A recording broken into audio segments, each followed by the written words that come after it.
Hi guys, this is Light and welcome to my video guide for second Coil of Bahamut, turn 6. This time the boss we're gonna be facing is Rafflesia.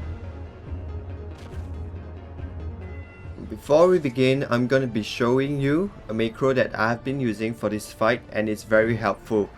What you can see here is an example of the Provoke macro that I've been using. It adds a mark of ignore 1 on top of me every time I try to use the skill Provoke. First off, the main tank should pull Rafflesia and tank it right in the middle of the arena. The first attack you'll notice is Bloody Caress, which is a frontal swipe attack that will increase damage taken.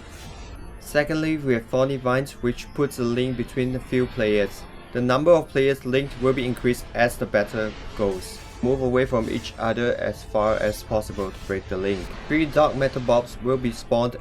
The spawn locations include around the edges of the arena and right in the middle. Only DPS it down as soon as possible if it spawned in the middle. Next we have the main mechanism of this battle, Floral Trap. One player will be marked with a yellow circle above his head and he should move into the briar grove as soon as possible, while the others should hide behind the boss with the tank. As you can see here, the boss will then proceed to devour everything in front of him in a very wide corner attack. It is also during this phase that the tanks should do their tank swap. As you can see here, the macro that I provided at the beginning of the fight is very useful as it helps the party to identify which tank is tanking the boss. It should be noted that every player that is being devoured by the boss will increase his damage by a stack of 1. My recommendation is to not have more than 1 stack before moving on to the next phase. Every time new mobs spawn, the tank will need to rotate the boss so that there's always a mob at the back of the party to prepare them for Floral Trap.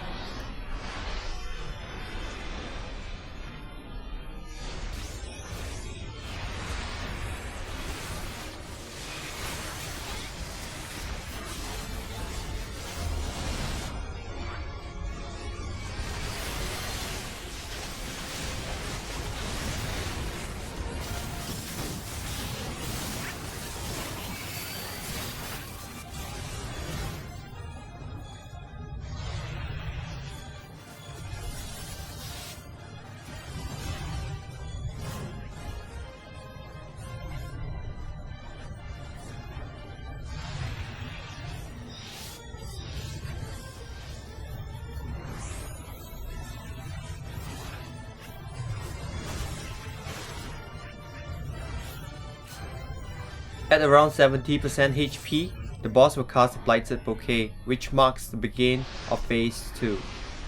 Stop all movement of your character whenever you see the cast begin.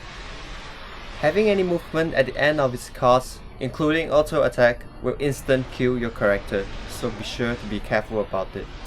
The cast of Blighted Bouquet can also be noted by the floating polens around the arena.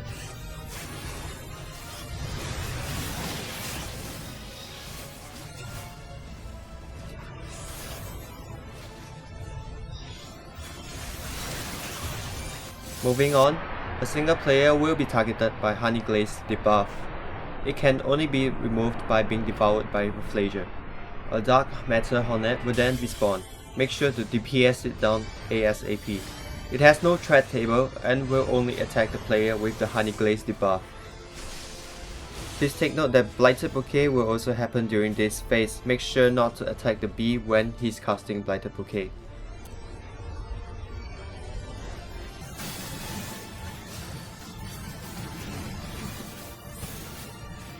On the next Floral Trap, make sure to feed Rafflesia with the Honey Glaze player to remove the Honey Glaze debuff. Failure to do so will spawn an additional Hornet on its next spawn phase. This pattern will continue until the start of phase 3.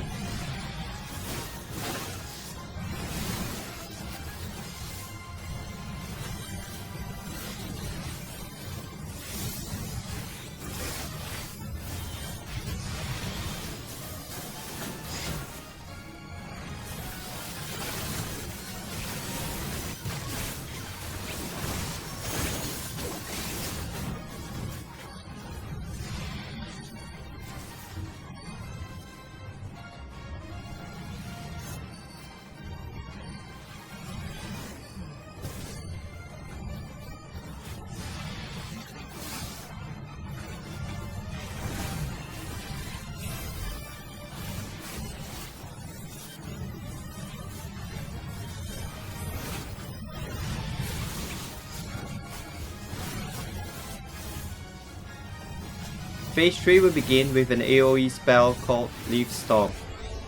From here onwards, all the mechanics that you have learned in Phase 1 and Phase 2 will be gone. Everyone should stack in the middle for AoE heals and bait his next attack Acidic Honey.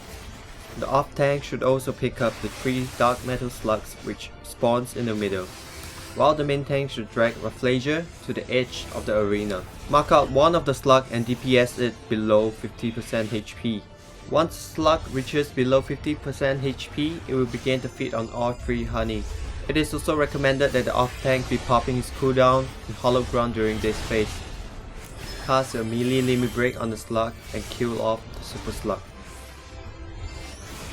Next, we have Rotten Stench, which is marked by a blue circle above a target's head. Make sure to align yourself with him in the row to share the damage from Rotten Stench. The boss will also cast Thorny Vine during this phase, so make sure to maintain a vertical line to get ready for Rotten Stench. The damage from this skill is split among the party, so you have to be sure that everyone is inside to share the damage. During this phase, the main tank will also take a debuff called Swarm. It does spike damage to the main tank, so the healers should take note of it.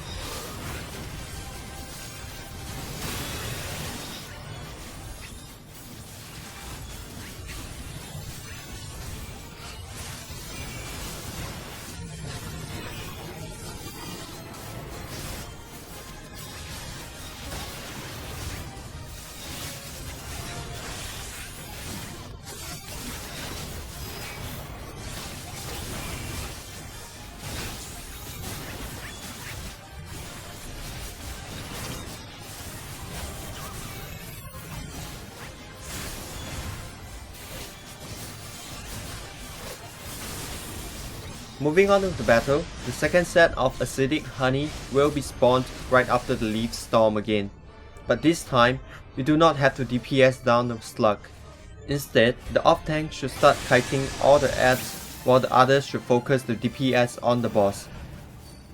By this time, your DPS should have enough damage to kill off the boss before Acidic Honey does any damage to the team.